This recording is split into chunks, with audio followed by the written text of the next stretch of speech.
One thing I love asking people is how they got into the Souls series, and when did it click?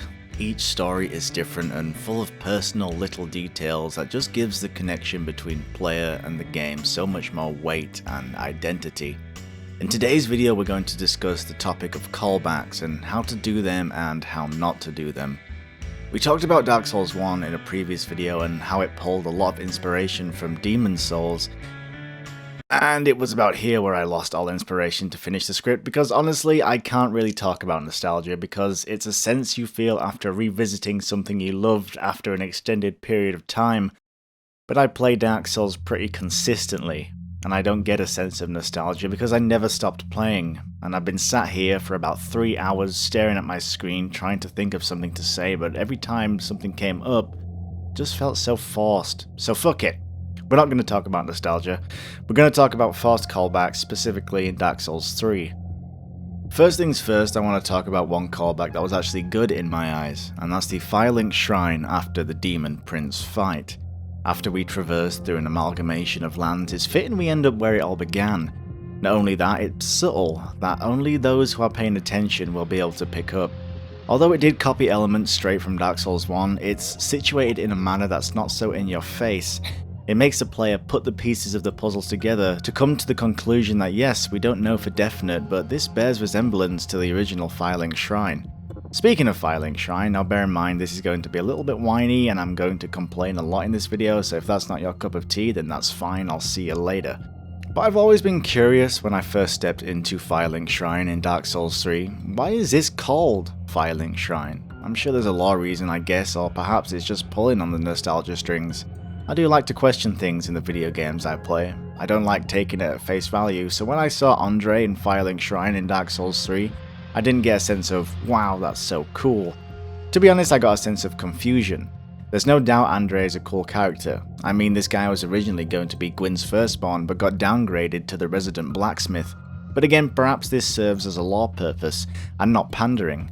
Perhaps him still being here after all these cycles proves Firelink Shrine acts as some form of limbo. Honestly, my lore knowledge has dwindled ever since I stopped making videos on it, so my theories are pretty dumb. But does Firelink Shrine serve a purpose in Dark Souls 3, or is it simply there to remind us that Dark Souls 1 exists? Speaking on pandering, to put it into perspective, there's 91 armor sets in Dark Souls 3. 37 of those sets are ones that were in previous games. Now I understand and welcome items that have been in previous games. To me, the Elite Knight set is the definitive armor set in Dark Souls 1, and then the Faram armor in Dark Souls 2. But what's Dark Souls 3's? The Firelink set? My point is Dark Souls 3 is pulling all of these resources from previous games, but that is fine. The debate here is how much is too much. How much of Dark Souls 3 is actually Dark Souls 3, and how much is previous iterations? But is there even a debate to have?